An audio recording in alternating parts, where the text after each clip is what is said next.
Uma boa noite a todos, muita paz, muita luz, que as bênçãos do Mestre Jesus nos envolva a todos hoje.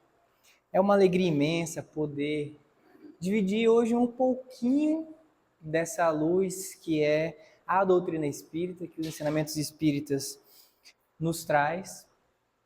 Hoje a gente vai falar um pouquinho sobre um tema que nós consideramos como sendo o alicerce da nossa jornada espiritual. Hoje vamos falar sobre a fé, sobre a esperança e sobre a caridade. Então, Jesus, o Mestre Supremo, com a sua inteligência, que não nos cabe sondar para mensurar, nos trouxe ensinamentos que vão transcender os tempos. O Espiritismo, codificado por Allan Kardec, vão nos trazer as ferramentas para entender esses ensinamentos e vivenciá-los na prática do dia a dia. Vão nos trazer as maneiras de observar o que Jesus ensinou e converter isso em ações práticas para a nossa vida. Então, a fé, a esperança e a caridade são as três virtudes que vão sustentar a nossa caminhada rumo à evolução. São os três pilares que vão sustentar toda a nossa jornada de volta aos braços do Pai. A origem disso tudo a gente vai encontrar em uma carta de Paulo aos Coríntios, a primeira carta de Paulo aos Coríntios, lá no capítulo 13, e lendo as cartas de Paulo por si só já traz um sentimento muito bom, já traz uma coisa no coração ali, uma luz, um calorzinho no coração, porque o que Paulo escrevia, além de palavras, tinha muita energia, tinha muita força. E hoje a gente relendo esses escritos, a gente consegue sentir toda essa energia que foi envolvida ali nessa escrita. E o capítulo 13 dessa carta, no versículo 13, talvez uma das passagens escritas pela humanidade mais inspiradas da história. Então, Paulo, ali, muito inspirado, ele vai finalizar o capítulo 13, no versículo 13, falando o seguinte: agora, pois, permanecem a fé, a esperança e a caridade. Essas três, mas dessas três, a maior é a caridade. Em outras traduções, ele vai comentar a fé, a esperança e o amor. E dentre as três, o amor é o maior. Então, a nossa reflexão vai girar em torno disso hoje. Vamos falar sobre a fé, a esperança e a caridade. E não por acaso elas aparecem nessa ordem.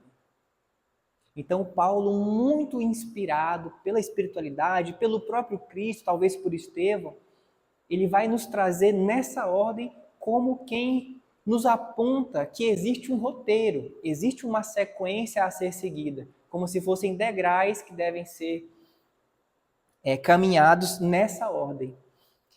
E aí, com o advento do Espiritismo, já 18 séculos após a vida do Cristo, os espíritos imortais, todo esse corpo doutrinário que o Alto entregou nas mãos de Kardec para que ele disponibilizasse, organizasse de uma maneira estruturada e disponibilizasse para todos nós como humanidade, vão também diversas vezes reafirmar a importância desses pilares e reafirmar também esta ordem: fé, esperança e caridade.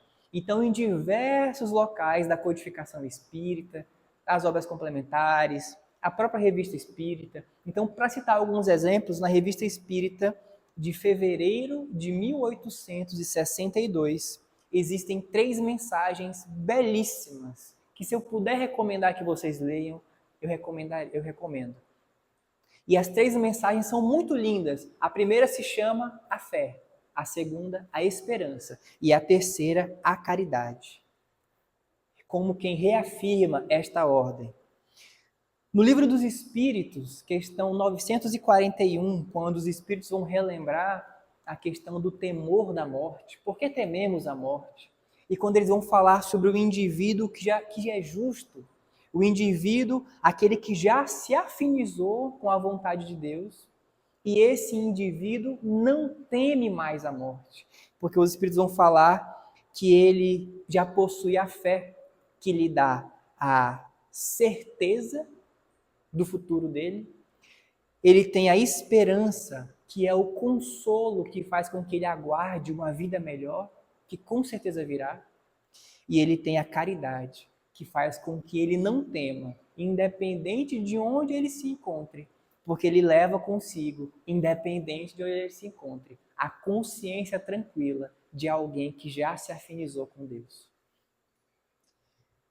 Seguindo ainda no nosso próximo exemplo, o Evangelho segundo o Espiritismo, no capítulo 19, item 11, intitulado A Fé, Mãe da Esperança e da Caridade, onde o Espírito José, mais uma vez, vai nos convidar a refletir em torno desse tema, vai nos convidar a analisar esse triângulo de forças divinas que são, de fato, o fundamento da nossa vida.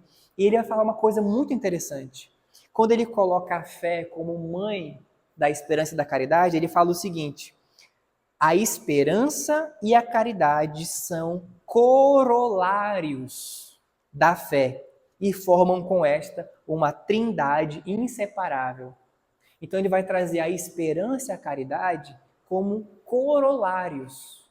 Corolários, uma palavra que é muito amplamente utilizada no campo matemático, mas corolário significa consequência natural de. Então, a esperança e a caridade são uma consequência natural da fé e formam essas três forças uma trindade inseparável, esse tripé sustentador, essa fundamentação para a nossa jornada evolutiva. Então, quando a gente fala sobre fé, esperança e caridade, nós estamos falando sobre os três pilares para o nosso próprio equilíbrio. Estamos falando sobre tudo aquilo que nós precisamos fazer dentro e fora de nós, dentro e fora da nossa própria casa espírita. Tudo aquilo que nós precisamos realizar e que muitas vezes nós não realizamos, porque a nossa fé titubeia, porque a esperança esmorece e porque a nossa caridade muitas vezes não vai muito longe. Fé e as suas consequências naturais, a esperança e a caridade. Então, a fé como primeiro passo. E aí o Espírito Valério, através da mediunidade de Chico Xavier, ele nos conta uma história real de um pai que é questionado pela filha. A filha, uma criança ali, pergunta: pai, o que é fé? O que é fé? E ele se encontra numa situação, para ele, complicada. Como eu vou explicar para minha filha de 8 anos o que é fé? E Valério conta que ele passa dias nisso, refletindo sobre como explicar para uma criança o que é fé. E aí ele fala o seguinte, ele tem uma ideia. Ele vai no porão da casa dele, entra no porão, a filha fica na cozinha e ele não acende as luzes do porão, tudo escuro. Ele, olhando para fora, consegue ver a filha na porta do porão pela silhueta da luz. Ela, olhando para dentro, não consegue ver nada porque é uma escuridão total. Ele fala assim: filha, você consegue me ver?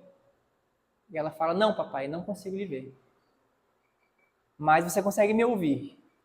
Sim, eu consigo lhe ouvir. Então você acredita que se você se jogar aqui embaixo, eu estou te vendo. Se você se jogar aqui embaixo, eu vou lhe segurar nos braços e você não vai se machucar? Acredito, papai. Então se jogue que eu vou te segurar. E a filha, sem pensar duas vezes, ouvindo a voz do pai, que é aquela pessoa que sempre cuidou dela e sempre trouxe confiança, se joga no porão escuro. E o pai a segura nos braços. Valério conta então que o pai olha para a filha e fala: isso é fé, minha filha. Isso é fé.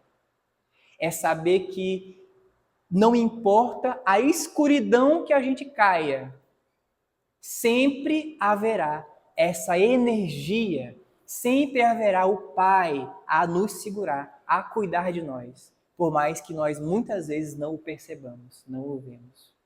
Isso é ter fé. Não importando o momento de dificuldade, não importando a escuridão, sempre haverá essa força que nos ampara, que nós chamamos de Deus. E quando nós estamos falando de fé, não é apenas acreditar. Quando José nos coloca a fé como sendo a mãe, a base de tudo, e a esperança e a caridade como sendo apenas consequências de acreditar, de ter fé, não basta eu professar a minha crença, não basta eu acreditar por palavras. É o que conversávamos mais cedo. É preciso que eu acredite, mas que eu viva a minha vida como alguém que acredita. Nós estudamos no Espiritismo, né? Muitas vezes, é uma frase muito famosa. O próprio Chico falava muito isso. Quando o assunto é reencarnação, nós não erramos de endereço. A gente está sempre no lugarzinho onde a gente precisa estar. E enquanto espíritas, nós acreditamos muito nisso. Temos essa certeza dentro de nós. Mas será que mesmo enquanto espíritas, nós vivemos como alguém que acredita nisso? Será que eu verdadeiramente eu acredito e eu vivo como alguém que sabe que está onde precisava estar? Será que eu tenho vivido como alguém que está próximo das pessoas, que precisa estar próximo? Será que a minha vida reflete essa crença de que eu sei que as coisas que estão acontecendo comigo são as melhores possíveis, de acordo com o meu merecimento, porque elas estão vindo de Deus e Ele é infinitamente bom e justo para mim? Não basta eu acreditar nessas coisas, é preciso viver como se eu acreditasse. E aí vem a esperança. E quando nós falamos de esperança, nós estamos falando daquilo que nós podemos dirigir ao outro, para que, auxiliado por nós, possa se tornar também uma pessoa melhor. É esse consolo que vai nos sustentar nos momentos de dificuldade, que nos permite enxergar além das aparências físicas, sabendo no nosso íntimo que um futuro melhor nos aguarda. Por mais que estejamos passando por momentos difíceis no momento. E a esperança, ela não é um sentimento passivo de quem fica parado esperando, vai melhorar. É um sentimento ativo que impulsiona o espírito, que faz com que ele busque agir, que faz com que ele busque querer ajudar aqueles que estão ao nosso redor e que muitas vezes são tão necessitados. Às vezes a gente reclama. E o problema de reclamar é que enquanto estamos reclamando, nos esquecemos que, embora nossa situação esteja difícil, há irmãos em situações muito mais difíceis que nós. Há irmãos que precisam da nossa ajuda, que passam por dificuldades materiais, que sofrem preconceito, que não são aceitos como eles são, muitas vezes, inclusive, dentro de templos que professam os ensinamentos de Jesus. Então a esperança nos convida a agir, sabendo que a vida vai melhorar. E tantas pessoas necessitadas, tantas pessoas que não são aceitas. E eu fico imaginando quantas vezes o próprio Cristo não foi afastado. Porque como uma figura ímpar na história, as maravilhas que ele realizava, quem procurava Jesus não era o pessoal que estava bem materialmente. Quem procurava Jesus eram os doentes, eram os necessitados, eram os loucos, eram os aflitos, eram os rejeitados pela sociedade. Eram aquelas pessoas que estavam necessitando de consolo, que estavam tristes, que estavam querendo ser ouvidas. Então, quantas vezes eu fico me perguntando, Jesus, que era seguido por essa multidão de desajustados, vamos colocar assim, precisando de algo, não incomodou quem estava bem? Quantas vezes ele e os seus apóstolos não foram expulsos, não foram alvo de sentimentos ruins porque estavam ocupando, não foram expulsos de portas, expulsos de praças, porque onde Jesus chegava, em torno dele chegava uma multidão de necessitados.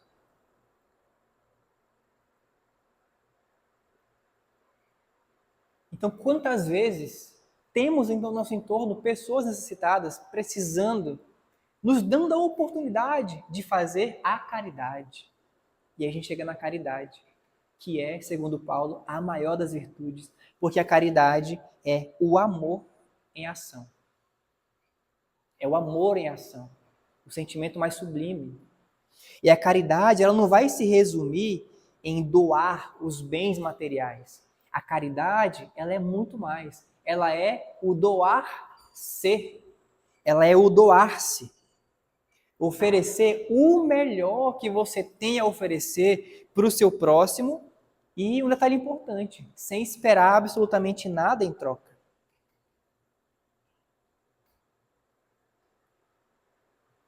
Então essas três virtudes, a fé, a esperança e a caridade, estão interligadas, vão formar aí esse tripé sustentador. A fé, acreditar, nos dá a certeza de um mundo melhor, vai gerar a esperança, e a esperança nos leva à caridade. Então, sem fé não há esperança, e sem esperança a caridade se enfraquece. Então, nós precisamos exercitar o fortalecimento da nossa fé no dia a dia, através do estudo, através da meditação, através da oração, porque é a fé que vai nos ajudar a superar os desafios com tranquilidade, com serenidade, porque vamos ter fé e confiança de que tudo o que acontece está sob o comando de Deus. A esperança, mesmo nos momentos mais difíceis, precisamos mantê-la viva, porque é essa chama que vai nos lembrar que a vida é um processo educativo, que sempre há uma luz no fim do túnel. Como dizia o próprio Chico, guardemos a certeza pelas próprias dificuldades que nós já superamos, que não existe mal que dure para sempre. Como disse Maria, isto também passará. Tudo passa. A caridade é ajudar o próximo, sem esperar nada em troca, sem querer reconhecimento. E Jesus é o exemplo supremo de tudo que é bom, mas também da caridade, principalmente da caridade. Curava os enfermos, consolava os aflitos, amava incondicionalmente. E aí eu lembro da história de Judas. Porque Judas, ele via a tarefa de Jesus de uma maneira um pouco diferente do que Jesus via a sua própria tarefa. Judas acreditava que todos os problemas do mundo poderiam ser resolvidos ali, naquele momento. E Jesus havia vindo de forma definitiva justamente para resolver todos esses problemas. Então Judas gostava muito quando Jesus ia para os templos, falar nas escadarias do templo, e as multidões se reuniam, e ele falava sobre o amor, sobre a caridade, sobre o perdão. Judas gostava muito, era esse o público que Judas queria para Jesus, um público imenso. E aí nos contam os espíritos que Judas geralmente ficava apressando Jesus para caminhar, para que Jesus não perdesse o horário de chegar no templo. E certa feita, nos vão contar os espíritos, que estavam lá, Jesus caminhando com seus discípulos, os dois um pouquinho mais à frente, porque Judas estava, vamos Jesus, apressa o passo, o tempo está para fechar. Qual que era a preocupação de Judas? O tempo estava para fechar. Os últimos animais que haviam sido sacrificados já tinham sido retirados, as faxineiras, vamos dizer assim, do templo, já estavam se preparando para fazer a limpeza, os incensos removidos, preparando-se ele para fechar o templo, para que no próximo dia pudesse ser reaberto para continuar com os rituais. Jesus então caminhando, e Jesus para em frente a um beco, e ele percebe que nesse beco há uma mulher. que havia sido abandonada pela família para morrer ali por conta da lepra. Então Jesus para o desespero de Judas, que estava com muita pressa para chegar no templo, sem falar uma palavra. Ele entra no beco, encontra a mulher ali, já preparada ali para agonizar até a morte, né, em decorrência da doença. Os espíritos contam que Jesus abaixa, vê a mulher naquela situação e Jesus começa a chorar. Ao ver aquela mulher naquela situação, ele começa a chorar. E as lágrimas de Jesus começam a cair sobre os pés daquela mulher. E, para a surpresa dela, conforme as lágrimas de Jesus vão caindo no seu calcanhar e escorrendo pelos pés, a doença ia desaparecendo do seu corpo. Ao se perceber totalmente curada da doença, numa gratidão imensa pelo Cristo, Jesus olha para ela, curada, levanta, sem falar uma palavra, sem pedir nada, sem orientar, nem falar nada. Levanta, volta para onde ele estava caminhando com os discípulos e fala para Judas: agora sim, meu irmão, podemos seguir para o templo. Judas, já numa vibração muito complicada, porque, para sua tristeza, o templo já havia se fechado. Decepcionado com aquilo, sem entender que naquele dia a caridade havia sido feita. E não era ir falar no templo, era curar aquela mulher. Passado esse momento, o desenrolar dessa história vocês conhecem. Jesus encontra-se na frente da multidão, ao lado de Barrabás, e a multidão precisa escolher qual dos dois seria solto, qual dos dois seria condenado. E, para surpresa de todos, entre o pequeno grupo de mulheres que estavam ali gritando o nome de Jesus, estava aquela mulher que foi curada naquele beco, abandonada pela família. Era a mãe de Barrabás. E quando eu ouvi essa história, eu tive certeza absoluta que o acaso não existe. Jesus sabia que naquele momento, aquela mulher a quem ele estava curando iria mais tarde ter que enfrentar a multidão e escolher entre o benfeitor que havia salvo a sua vida e o seu próprio filho, que era um criminoso, que era um assassino, e ela sabia disso. E o Cristo sabia, sem pedir absolutamente nada em troca, ele a cura, sabendo que mais tarde ela teria um desafio enorme de abrir mão, de defender o seu filho, para então, timidamente, gritar o nome de Jesus. E muitas vezes acontece isso com a gente. Quando a gente chega no Espiritismo, seja por momentos felizes ou por momentos tristes, seja por questões de amor ou por questões de dor, por problemas familiares, que quer que sejam, nós começamos a desenvolver dentro de nós uma maneira um pouquinho diferente de encarar a vida. Nós começamos a perceber que as oportunidades que a vida nos oferece são oportunidades muito, muito positivas. Nós começamos a perceber que a nossa fé não é uma fé sem ação, é uma fé construtiva. Começamos a perceber que a nossa esperança ela vai muito além da nossa vida física. Quando muitas vezes a própria medicina já desenganou de todos nós e nós conseguimos ainda ter a fé, ter a esperança em momentos onde já não há mais saída. E os amigos espirituais vão nos falar que algumas pessoas, quando se encontram em dificuldades de saúde, elas até já se determinam um tempo de vida. Sabe? Eu acho que de 3 meses eu não passo mais. Eu acho que de 1 ano eu não passo mais.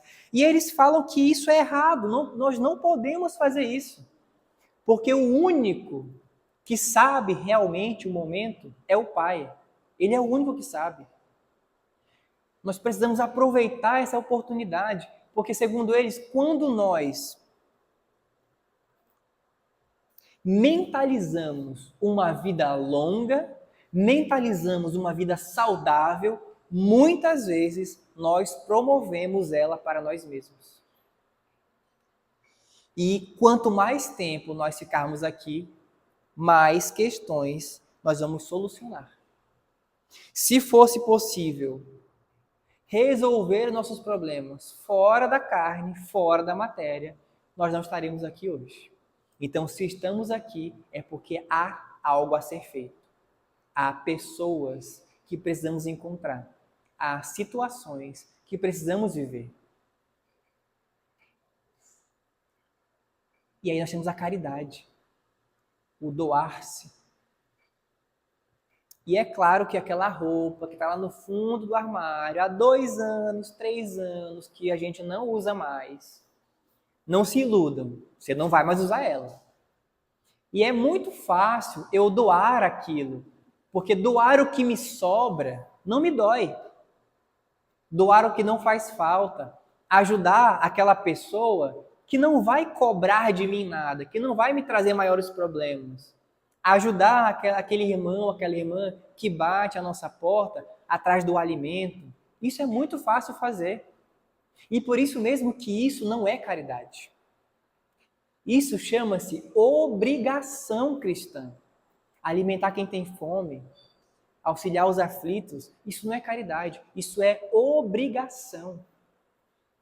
Caridade verdadeira mesmo, é quando há o sacrifício pessoal. É quando nós saímos de nós mesmos e vamos atrás do próximo. É quando eu poderia estar fazendo qualquer outra coisa no meu fim de semana. Poderia estar descansando, poderia estar dormindo, poderia estar curtindo com a minha família. Mas eu escolho abdicar disso, sacrificar esse descanso, esse repouso, para ir atrás daquele que precisa. Daquele que muitas vezes uma palavra de conforto, um olhar, um abraço, já constitui um verdadeiro tesouro. É por isso que nas horas difíceis, nas horas de necessidade, precisamos olhar para nós mesmos e pensar, será o que está me faltando nesse momento de dificuldade? Será que é fé? Será que é esperança? Ou será que está me faltando fazer mais o bem? Emmanuel uma vez nos falou, o único objetivo do homem que se encontra na Terra é fazer o bem. O único objetivo do homem que se encontra na Terra é fazer o bem. Por isso o convite para todos nós ressignificarmos a nossa existência, para que, quando retornarmos à nossa pátria verdadeira, ao mundo espiritual, possamos ser convidados pelos nossos mentores, nossos guias, a dar testemunho da nossa vida. E diremos com convicção que fizemos tudo aquilo que estava ao nosso alcance. Que estamos voltando melhores do que quando partirmos. Seu Eurípides Barçanufo também falava, primeiro sejamos bons, depois seremos felizes. A necessidade de sair de si para depois obter a recompensa. E o que eu mais desejo nessa noite é que essa pequena, humilde e simples reflexão possa nos conscientizar um pouquinho para que entendamos que não basta ler, não basta conhecer, não basta estudar. É preciso agir. É preciso fazer aquilo que muitas vezes nós não fizemos em existências anteriores. Os espíritos amigos vão nos falar que muitos de nós, os espíritas de hoje, já estávamos aqui na Terra quando Jesus encarnou. E muitos de nós, os espíritas de hoje, Ouvimos da boca do próprio Cristo o Sermão do Monte e nada fizemos a respeito. Por isso, ainda estamos aqui. Mas que dessa vez seja definitiva, que dessa vez seja decisiva a nossa vontade de caminhar junto a Jesus. Sempre há oportunidade de recomeçar.